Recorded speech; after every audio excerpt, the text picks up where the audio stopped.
Olá, seja bem-vindo a mais um episódio do Manchete Podcast. No episódio de hoje, eu recebo o vereador de São Francisco de Itabapoana, Renato Rochinho, a quem desde já agradeço pela participação. Obrigado, Renato. Obrigado a você pelo convite. Bom dia para você, bom dia à sua equipe. É um prazer estar aqui para bater um papo com você. Renato, vamos falar um pouquinho sobre a situação da cidade nos últimos meses, digamos assim. Até conversei recentemente com a prefeita Francimara e ela falou que a cidade é uma cidade de paz, embora tenha essa onda de violência que tem acontecido, que chama atenção por ser uma cidade pequena. Mas você que também vive essa realidade lá, qual é a percepção da população em relação a esses crimes que têm acontecido na cidade? Bem, Arnaldo, essa questão dos crimes lá, é como você mesmo citou, que a prefeita já tinha dito a você isso, e realmente São Francisco é um município pacato. Essas mortes, na maioria das vezes, são ligadas a questões de criminalidade mesmo. Muitos desses acontecimentos são pessoas de fora que vai para São Francisco, às vezes vai para a praia, mas eu tenho visto uma atuação muito forte da polícia lá ultimamente. Eu tenho certeza que, se Deus quiser, em breve isso vai ser sanado, isso vai acalmar, e São Francisco, mesmo com tudo isso, é um lugar excelente para se viver, um lugar maravilhoso, um povo receptivo, e a gente também não pode deixar essas questões, né, atrapalhar um pouco a questão do turismo, por exemplo. São Francisco, você sabe que o campista ele vai muito para as praias de São Francisco, não só o campista, mas também o mineiro, o pessoal da região noroeste, enfim. Mas a polícia ela tem sido bem competente nessa questão aí, a delegada, e eu tenho fé em Deus que em breve a coisa vai dar uma acalmada. Agora, segurança é uma questão de Estado, né, mas é um dever de todos, é o próprio lema da Polícia Militar.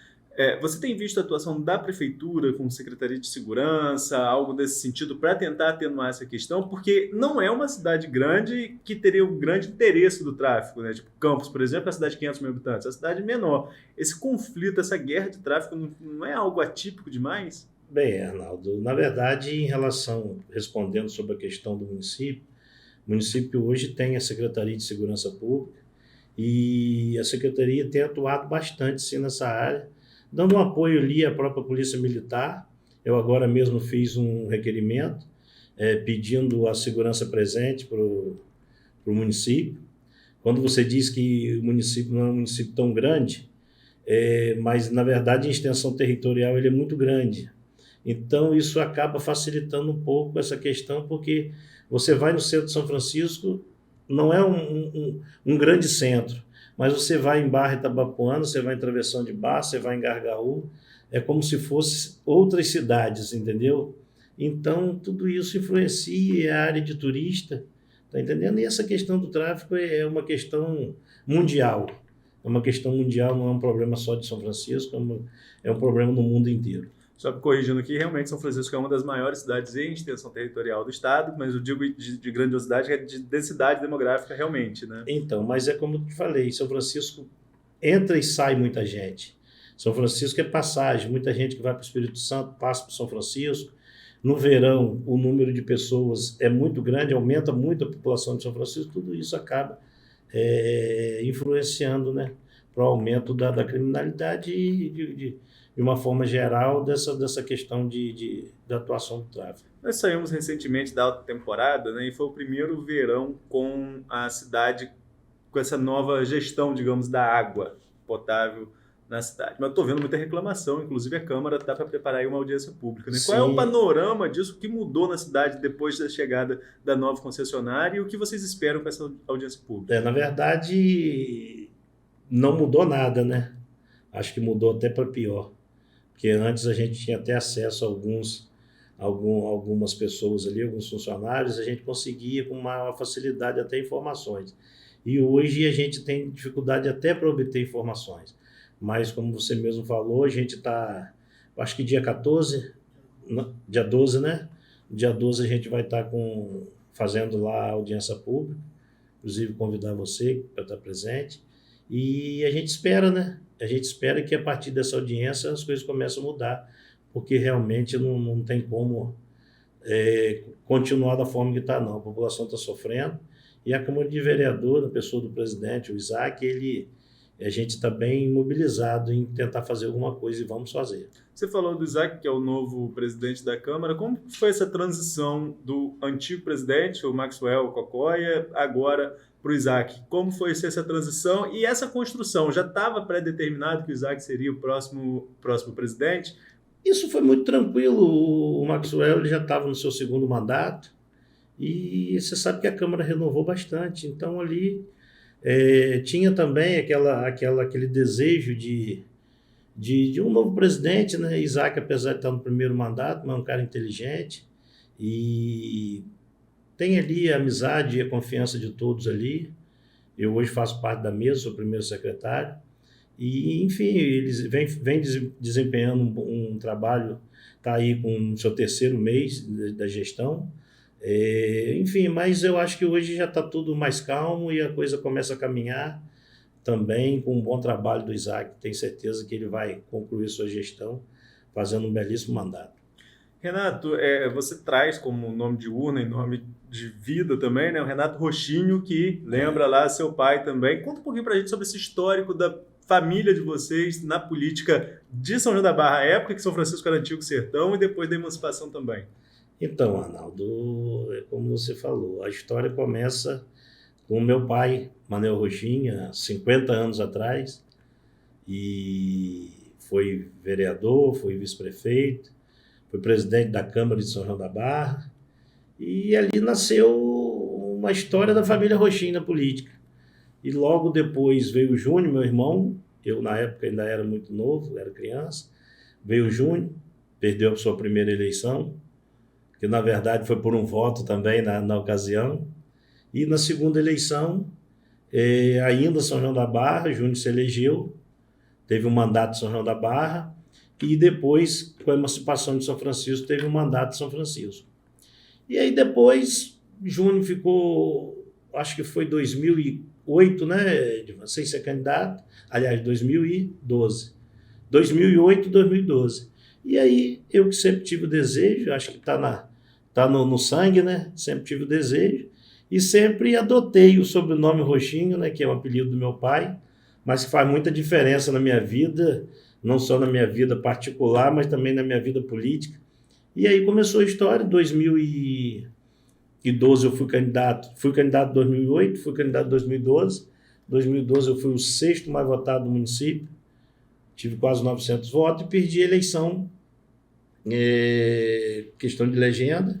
Agora 16, desculpe te interromper, porque 16 a gente tem que falar como que foi, né? 16 você perdeu por idade. Por idade. Aí veio a eleição de 2016, onde eu fui o sétimo mais votado do município e perdi a eleição na idade, perdi para o vereador Caboclo.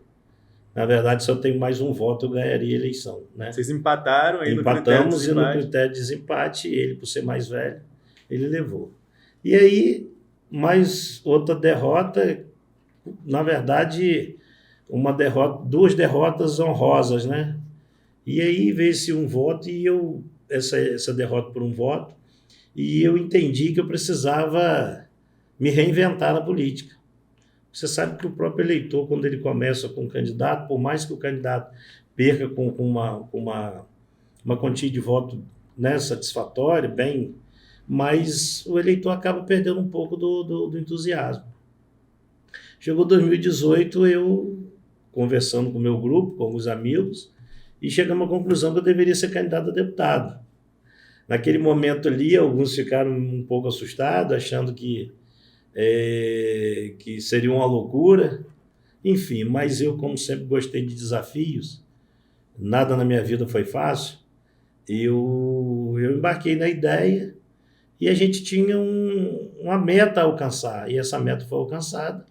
Eu sabia que naquele momento, sem apoio político, uma eleição de deputado seria uma coisa muito difícil, mas eu queria marcar um território no município, na minha região, e graças a Deus eu consegui. Na época eu não tive apoio assim, de lideranças políticas.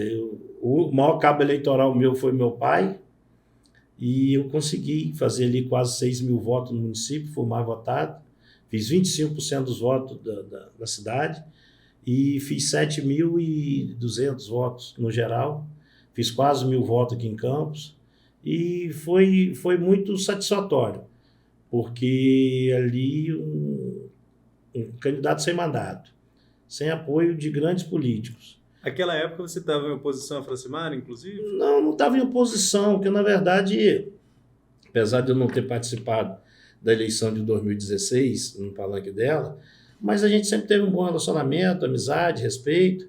Eu não fazia parte do governo, não estava no governo ainda, e aí eu resolvi ser candidato. Na época recebi até alguns convites do próprio João Peixoto, saudoso João Peixoto, para estar na campanha dele, mas naquele momento o nosso grupo optou por deixar o nome à disposição, e assim foi feito. Muitos achavam que eu não ia tocar até o final, mas toquei. Eu sou determinado, como te falei, e quando eu embarco numa coisa, eu costumo ir até o fim, independente do resultado, porque eu não tenho medo do crivo popular, não tenho medo de enfrentar as urnas, nunca tive. E aí, depois passou 2018, tal, 2019, e aí depois eu fui, acho que já em 2020, aliás, em 2019, eu fui para o governo, numa conversa com a prefeita. Naquele momento achava que era viável a ida para o governo, embarcar no governo, e ali eu assumi a Secretaria de Agricultura. Modéstia à parte, fiz um bom trabalho, que isso resultou na minha eleição de vereador, fui o quarto mais votado do município nessa eleição, com 1.117 votos. Agora, São Francisco, a gente fala de políticas, são políticas parecidas, né, políticas acirradas, São João da Barra e São Francisco, até porque eram o mesmo município até 95, né, 94, 95, processo de emancipação. A primeira eleição separada foi em 96, né? Isso. Então, o que acontece? A gente conhece um pouquinho. São João da Barra, o 5º distrito é um perfil de eleitorado, a sede, a Pedra é um outro perfil de eleitorado. São Francisco tem muito isso também, essa regionalidade dos votos, com esse monte de lugarejos distantes um do outro? Na verdade, a cidade pequena que eu digo, porque São Francisco a gente conhece todo mundo conhece a gente, como São João da Barra também acho que é assim. Tem municípios menores ainda que é mais, e eu acho quanto menor a cidade, mais difícil é fazer política. Você ser político em cidade pequena é muito difícil, porque em cidade grande o cara faz um trabalho de mídia, de publicidade bom, e o nome dele, né, é ventilado em todo o município, e a pessoa vota, o eleitor vota sem mesmo conhecê-lo. Mas cidade pequena é diferente. O cara te vê na rua, o cara sabe da sua vida. Se você estiver distraído e não cumprimentá-lo na rua, ele acha que você não... Enfim, tem toda essa questão na cidade pequena, por isso que é tão difícil fazer política na cidade pequena. Mas São Francisco sempre foi assim, sempre foi muito polarizado as disputas ali, né? Mas eu não vejo tanta diferença, até porque eu ando o município inteiro, eu tenho entrado em todos os setores do município, entendeu? Como na Pedra, na sede do município, como no interior, porque eu também sou ali do interior, moro ali no Imburi, e aquela região, papai mora no Estreito, então toda aquela região ali a gente tem uma boa entrada. E o eleitor, eu noto que o eleitor de São Francisco, do centro, é um eleitor mais independente, entendeu? Um eleitor mais envolvido ali na questão política. Mas não deixa de ter também no interior aqueles que se atentam mais à questão política e aqueles que não se envolvem muito, mas na hora da eleição é como a Copa do Mundo. O Brasil perde, o cara diz que não vai assistir mais a Copa, mas daqui a pouco ele se envolve, e a eleição municipal ela tem muito disso, desse envolvimento do eleitor na última hora, e acaba sendo, né, uma coisa até gostosa de se viver para quem gosta da política, né? São Francisco, nós já temos aí a prefeita Francimara concluindo o seu segundo mandato, na segunda metade do segundo mandato, né? Foi eleita em 2016, reeleita em 2020. Qual a sua avaliação, não como quem fez parte do governo, nem como vereador hoje, embora seja difícil desassociar essas funções da vida pessoal, né? Mas como morador de São Francisco, como você avalia a prefeita Francimara? Arnaldo, não é difícil fazer essa avaliação, porque eu sou base do governo, sou vereador da base, mas eu sou vereador da base justamente por entender que o trabalho da Francimara é um trabalho diferenciado. Não foi só a questão de amizade, foi a questão de reconhecimento, porque a oposição é sadia, a política ela tem que ter a oposição, mas cabe ao vereador, principalmente, entender quando é feito um bom trabalho. E a Francimara, ela, como te falei, em 2016 não participei da eleição com ela, mas reconheci o trabalho que ela fez durante os 4 anos do primeiro mandato. E existe uma questão que todo mundo acha que o segundo mandato, o prefeito geralmente dá uma relaxada, né? Mas lá não aconteceu isso, pelo contrário. O segundo mandato da prefeita está sendo um mandato assim, que vai entrar para a história, independente de qualquer coisa. Eu não falo isso com nenhum tipo de paixão, falo aquilo que eu vivo no município.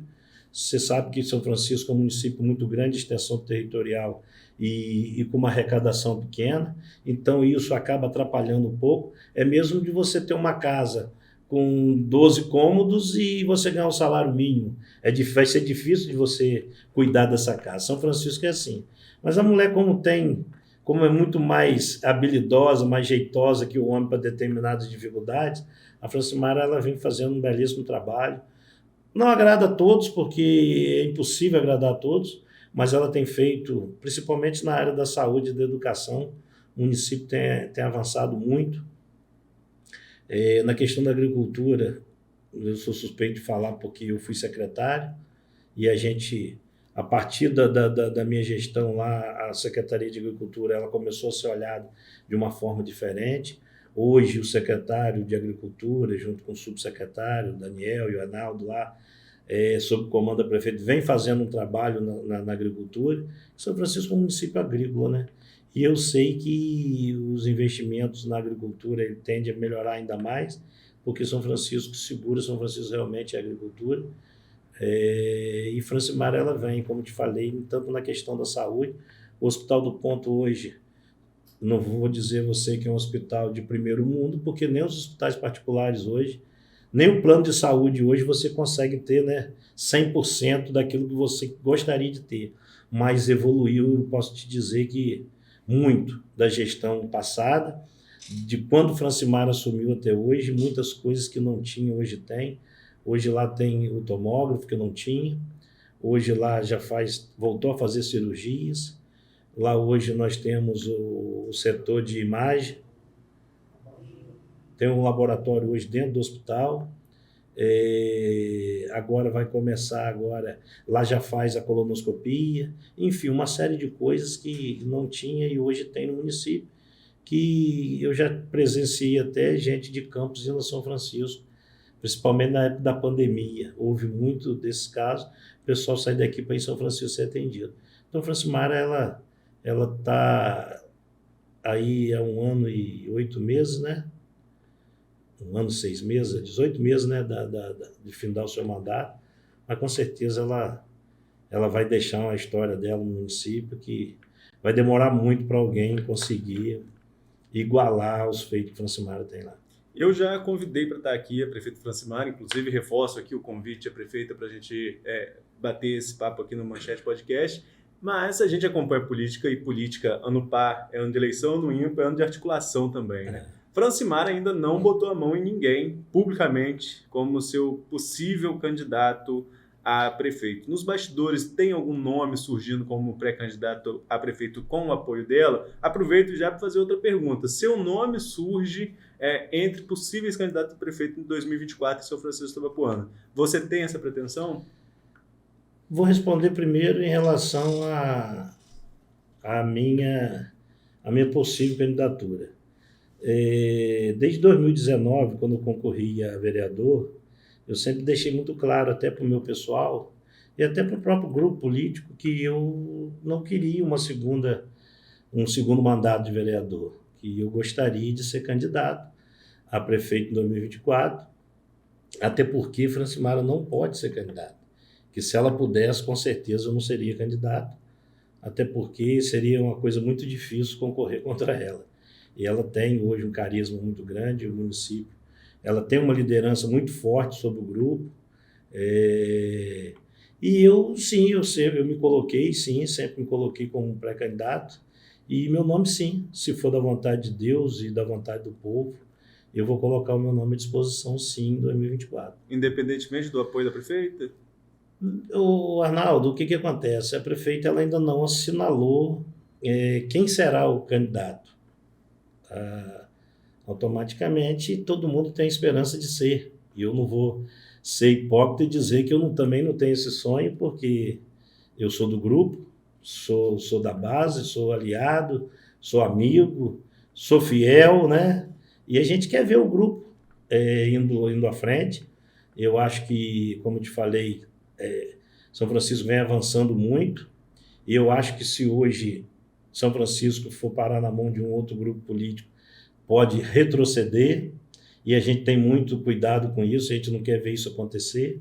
Não falo isso por uma questão pessoal, de um projeto político pessoal, mas falo isso como morador de São Francisco, porque o mandato ele é passageiro. Hoje a gente está, amanhã não está mais, mas morador a gente e eu tenho fé em Deus que vou viver minha vida inteira lá constituir minha família, lá eu vivo. Então, a gente até agora ela não assinalou, eu acho que no momento certo ela vai juntar o grupo e vai tomar essa decisão, acredito que baseado em pesquisas, enfim.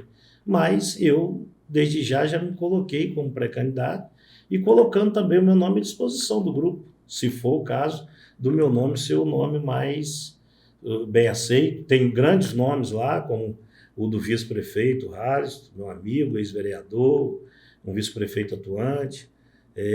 Surgiu outros nomes lá também, como secretário, o Bibim. Enfim, a Câmara tem bons nomes, o grupo político tem bons nomes. Não estou dizendo aqui que o meu é o melhor, mas eu me coloco, sim, como pré-candidato para 2024. Você já teve algum tipo de conversa nesse sentido com a prefeita? Não, na realidade não. Ela sabe da minha intenção de ser candidato. Às vezes a gente, assim, meio que coisa, a gente até fala sobre o assunto. Ela até diz que ainda não escolheu, mas no momento certo vai escolher. E eu sou um soldado. Eu estou aí pronto para aquilo que eu for chamado. Se for da vontade de Deus, do povo e do grupo. Agora, para a gente concluir, então, aqui, como que fica a composição partidária? Hoje você está em qual partido? Pretende continuar no mesmo para ser candidato? Como que fica essa articulação junto ao grupo político? Então, Arnaldo, hoje eu ainda estou no Solidariedade, mas a gente está vendo aí uma questão do União Brasil ou do Republicanos. Você sabe que eu tenho uma ligação, uma amizade com a Daniela do Vaguinho, a ministra, e com o Vaguinho, prefeito de Belfor Roxo. E ali existe um projeto do Vaguinho para todo o estado, e pode ser a União Brasil, como pode ser o Republicano. Então a gente, no momento, vai aguardar. Essas coisas devem se definir agora, até nessa primeira quinzena agora de abril, para a gente começar a traçar, montar o partido, montar o nominado, e também é o tempo que a gente acaba decidindo, vindo à tona quem realmente vai ser o candidato de São Francisco, o candidato da máquina, quem será o candidato da oposição, porque também a gente ainda existe a questão do Pedrinho lá, que até o que me prova o contrário, ele continua inelegível, mas não sei se vai conseguir ser candidato. Enfim, as coisas vão começar a se definir, se desenhar, eu acho que agora a partir de abril, mas não pode demorar muito, porque passa muito, muito rápido, né? A eleição municipal, o último ano a gente nem conta mais, né? Enfim, é isso aí. Não está no momento ainda, até porque sua candidatura nem está homologada, nem pode, né, o período eleitoral. Mas se você chegar a disputar a prefeitura de São Francisco e for prefeito de São Francisco, quais seriam os seus principais objetivos à frente da administração municipal? Arnaldo, como eu te falei, o próximo prefeito de São Francisco, independente de quem seja, ele vai começar com uma responsabilidade muito grande, que é dar continuidade ao trabalho da Francimara. Hoje, São Francisco é um canteiro de obras. São Francisco hoje tem obra para todo canto, muitas obras para serem iniciadas ainda, obras em andamento, obras para serem inauguradas. Eu acho que esse ano e o ano que vem vai ser assim, vai ser muito, muito movimentada essa questão de inaugurações. Então, o próximo prefeito, independente de quem seja, ele vai ter essa responsabilidade de substituir um gestor que vai deixar uma marca registrada. E é o que eu te falei, depois de homologada, depois da candidatura realmente concretizada, a gente começa. Eu acho muito prematuro hoje a gente falar uma coisa que nós estamos ainda 1 ano e tanto da eleição. Mas tudo vai depender da questão da política agora, dos apoios, dos acordos, e, enfim, é dar continuidade ao trabalho da prefeita, entendeu? Tentar aquilo que não der tempo ser feito, tentar fazer, para poder São Francisco continuar crescendo. E isso, eu acho que tudo isso é feito em uma boa conversa com o grupo que ganha a eleição. E eu acho que hoje ainda está muito cedo para a gente assim, definir pontos estratégicos. Tem que tocar a política para frente, concretizar realmente a candidatura, se eu vou ser candidato. E lá na frente, ganhando a eleição, a gente tem tempo para sentar e alinhar o plano de governo, alinhar o governo como vai ser. Tá certo, Renato. Então, eu queria mais uma vez agradecer a sua participação e, desde já, como vereador e pré-candidato a prefeito, deixar o convite aberto para outras oportunidades. Tá bom, meu amigo. Te agradeço. Sou fã do seu trabalho. Agradeço a você pelo convite, pela sua equipe. E vamos estar sempre juntos, conversando. E o dia que quiser São Francisco na Câmara tomar um café, as portas estarão abertas. Tá bom, meu amigo? Tá certo. Obrigado, Renato. Um abraço. E você que nos acompanha, fique ligado sempre no Manchete RJ e nos acompanhe também nas principais plataformas de áudio. Até a próxima!